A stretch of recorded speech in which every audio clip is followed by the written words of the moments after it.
Good morning, students. Here we start with the gross anatomy of the interior of the right ventricle. So within the right ventricle, first let us try and understand, if you draw a cross section, when you draw a cross section of both the ventricles, this is how the cross section will resemble. Cross section of right and left ventricles, and in this cross section, now if you darken this, here I will show that if this portion is the right ventricle, and over here this portion will be the left ventricle. The thickness of the left ventricle will be 3 times more or greater than the thickness of the right ventricle. So the thickness, if you draw the level of the thickness, then this is the thickness of the left ventricle. So the thickness of the left ventricle will be 3 times larger or greater or more than the thickness of the right ventricle. So this is the cross section of the left ventricle, and here this is the cross section of that of the right ventricle. The wall of right ventricle will be thinner than the wall of the left ventricle. Second important point, remember this is the cross section of both the ventricles. So second important point will be, whenever you take this cross section, this is the first difference you will see, you will observe. Second will be the shape. Now this shape is so many times asked in MCQs or in 1 mark question answers. The shape of the right ventricle will always be semilunar. As you can see, semilunar in shape. And the shape of the left ventricle will always be circular.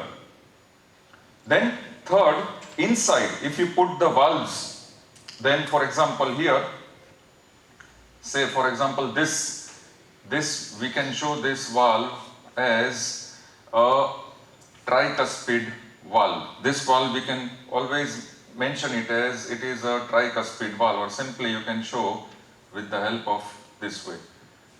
And over here you can show this valve will be pulmonary valve in case of right ventricle. So tricuspid, pulmonary.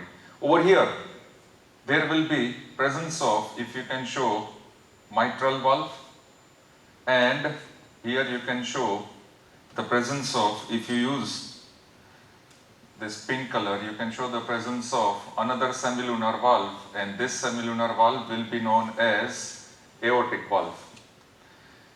Similarly, now this bulge, as you can see, the ventricular septum, this is the ventricular septum, here I will show it with orange color, this is the ventricular septum. Now this ventricular septum between the right and left ventricles will be bulging, will have its convexity bulging towards right ventricle.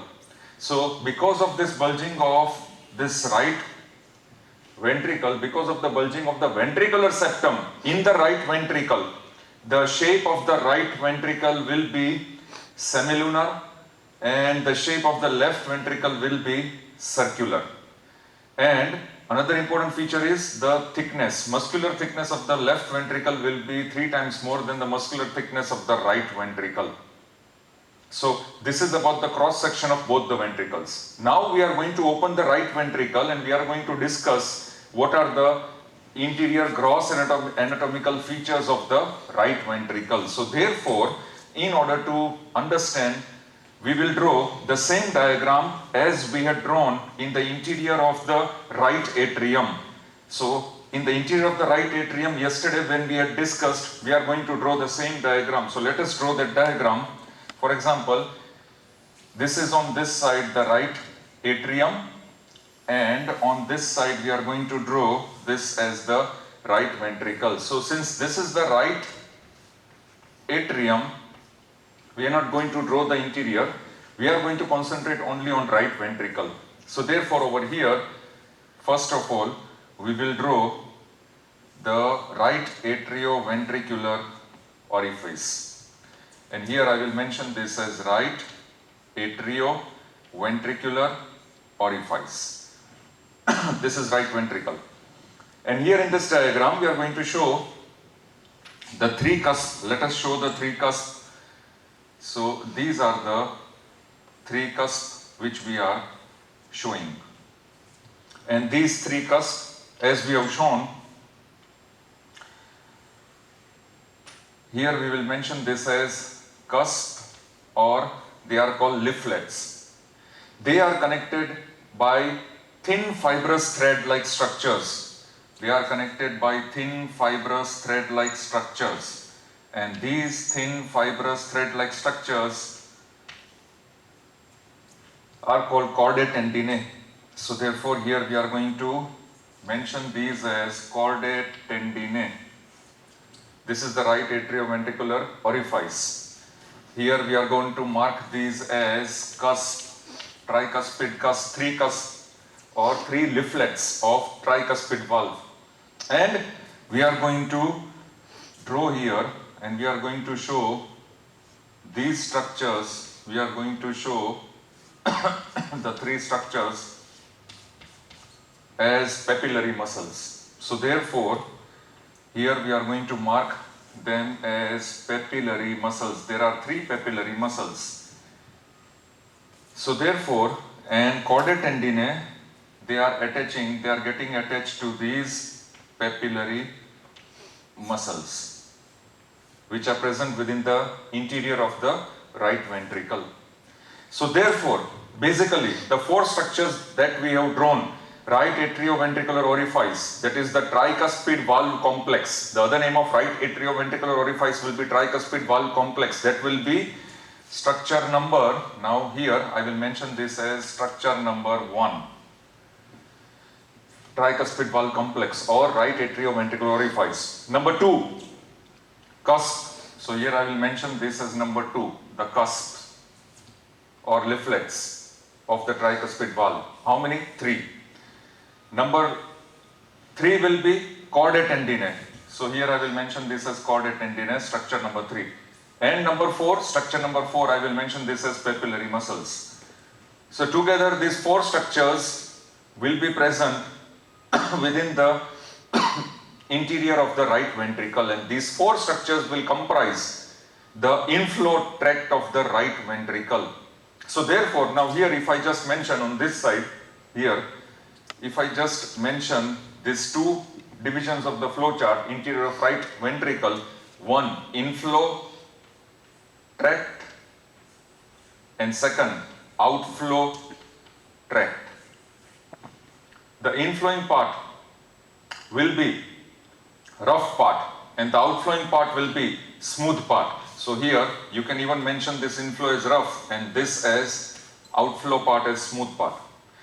Third point, inflow tract will develop from the primitive ventricular cavity. So it is also called ventricular proper, ventricle proper.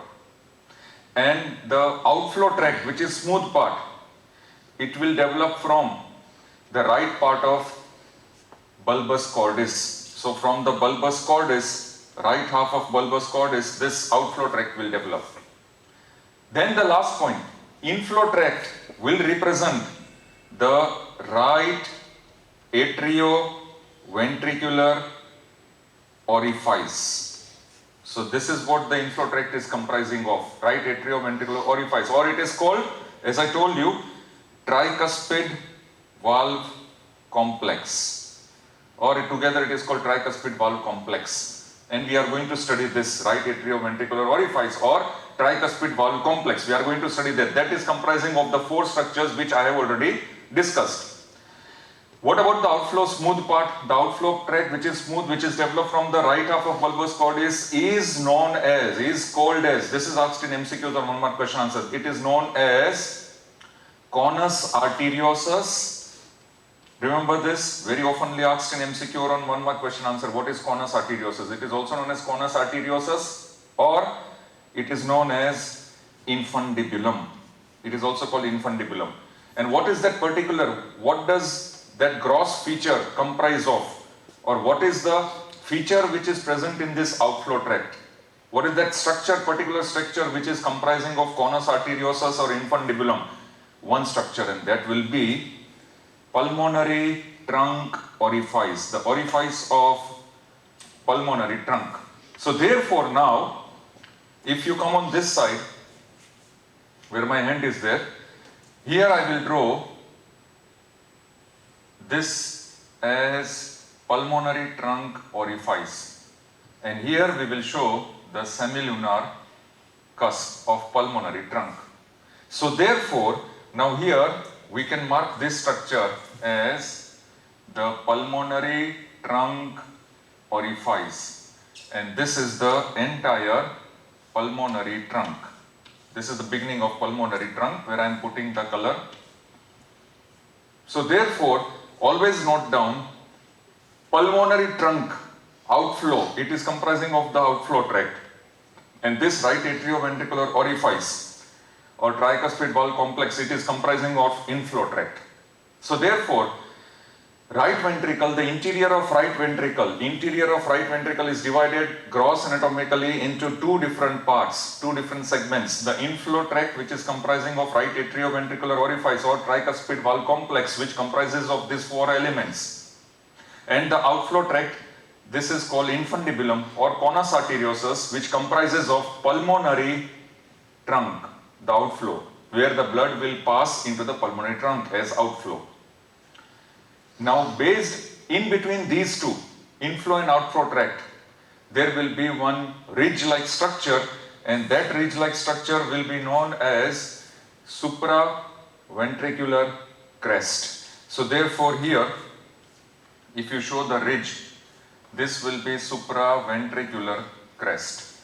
And here you can mark this structure as the supraventricular crest. So supraventricular crest is a ridge-like structure which is present, or it is a demarcating structure between inflow tract and outflow tract. Very simple. Supraventricular crest. That is also asked in one mark question answer in MCQ. Now, if you discuss the right atrioventricular orifice or inflow tract, the inflow tract or right atrioventricular orifice or tricuspid valve annulus, it comprises of what structures? It comprises of, first of all, this rim. This is a collagenous rim which is called tricuspid annulus. So here, if I darken this, see here, if I darken this rim will be known as, here, this rim will be known as the tricuspid annulus, or it will be known as the collagenous ring. It forms a narrow rim-like structure or ring-like structure surrounding the orifice, the right atrioventricular orifice. So surrounding the right atrioventricular orifice, just from where the right ventricle begins, that particular orifice, that particular area is surrounded by a collagenous ring-like structure which will be known as tricuspid annulus. So therefore, here I can mention this as the tricuspid annulus. So what is tricuspid annulus? It is basically a collagenous ring which is surrounding the right atrioventricular orifice. Now, on this ring, there will be attachment of the base of all the three cusps. So the bases of these cusps, as you can see, if I darken this, the bases, if I darken this with this border, the base will be attached, the base of these three cusps or the three leaflets will be attached to this collagenous ring, tricuspid annulus. So the bases of these three leaflets or the three cusps of tricuspid valve, they are attached to this collagenous ring. So therefore, this collagenous ring where the bases are attached, this ring will have anterior and posterior surfaces. The other name which is given for the anterior and posterior surfaces of this tricuspid annulus or collagenous ring is called phyla, or phyla, you can pronounce it coronaria, F-I-L-A. So it is known as, if I write over here, phyla, F-I-L-A, phyla coronaria, coronaria. Sometimes, very rarely, you may be asked in one mark question answer, what is phyla coronaria? Phyla coronaria are nothing but the anterior and posterior surfaces of this collagenous ring, tricuspid annulus. And therefore, this anterior and posterior surfaces of this collagenous ring of right atrioventricular orifice, which are called phyla coronaria, it is attached to central fibrous body. Remember, this structure is attached to central fibrous body. Now, this much we need to understand. Now we progress further. Now here, if I want to show this cross section, remember this is the cross section. Here I am putting an arrow and we would like to observe this cross section. So in that cross section, if we just come on this side, please come on this side. In that cross section here, first of all, I will show that this is the collagenous ring. So this is the tricuspid annulus. And here I will darken it with this border, the tricuspid annulus or collagenous ring. Bases of the cusp are attached. So here we are going to show that the three cusps, their bases will be attached in this way. Now please draw it in the same manner. This is one cusp, this is another cusp, and this one will be the third cusp. So here we have shown, and we are extending this on this side.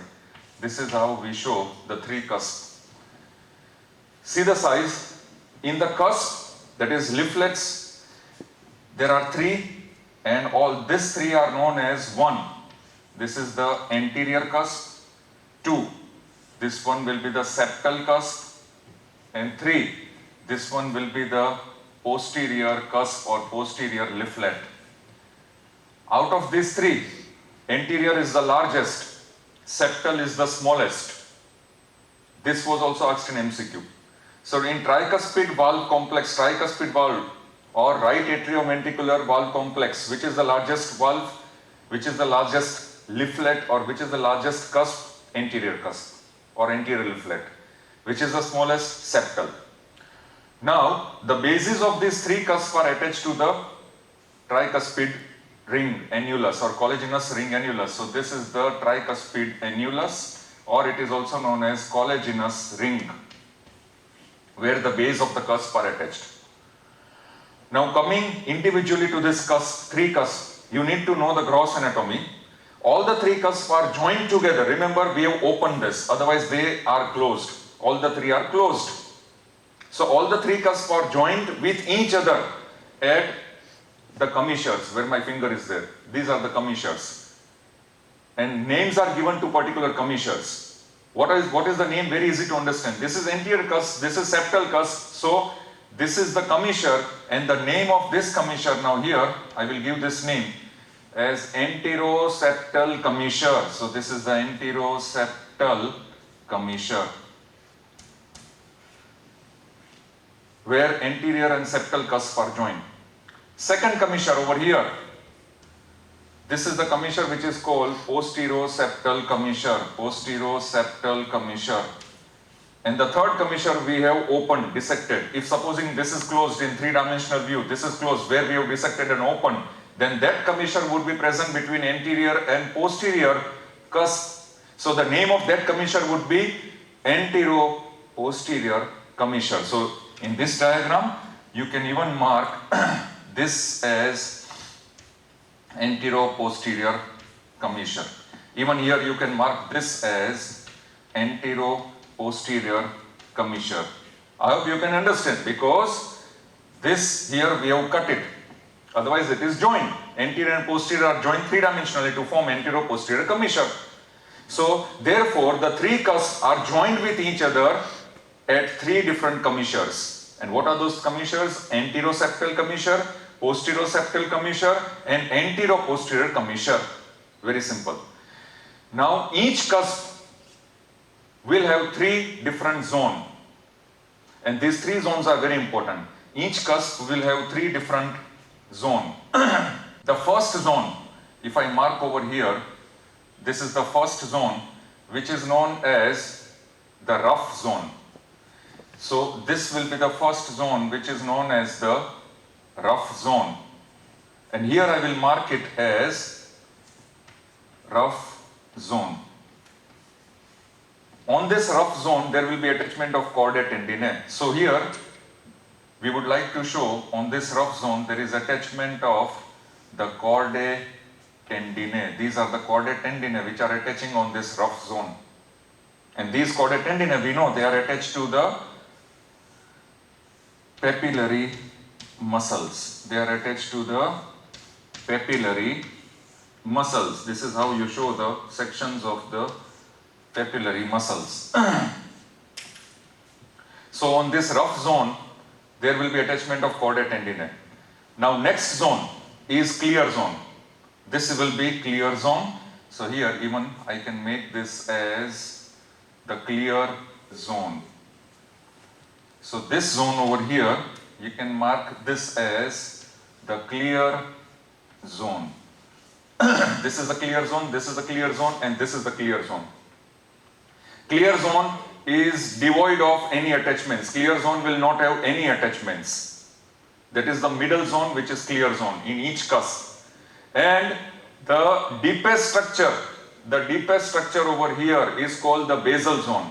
So here I will darken this, I will darken over here, and I will darken over here. These three zones which I have darkened, they are called the basal zone. And here I will mark this as basal zone. So sometimes you are asked in MCQ or one mark question answer, what are the three anatomical features or what are the three different areas of the cusp or leaflets? Rough zone, clear zone, basal zone. Very simple, very interesting, not complicated. So rough zone, there is attachment of the chordae tendineae. Clear zone, there is no attachment of any structure. And the basalmost structure is basal zone. On the basal zone also there is attachment of chordae tendineae. So here you can show few chordae tendineae. And these chordae tendineae which are attached to the basal zone, they are called basal chordae tendineae. They are called basal chordae tendineae. The chordae tendineae which are attached to the basal zone, they are called basal chordae tendineae. In case of posterior cusp, here you can see I have put two narrow cleft. So the posterior cusp, the anatomy, the gross anatomy of posterior cusp will be, there will be two, here I will put the arrow, there will be two cleft. And these two clefts will divide the posterior cusp into three scallops. So these are the three scallops. See here, this is scallop, and this is the scallop.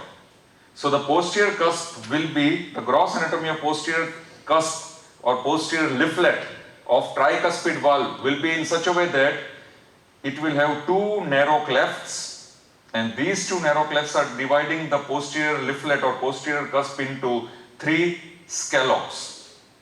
One mark question answer. And on these clefts, there will be attachment of chordae tendineae. So even you can show the chordae tendineae on these clefts.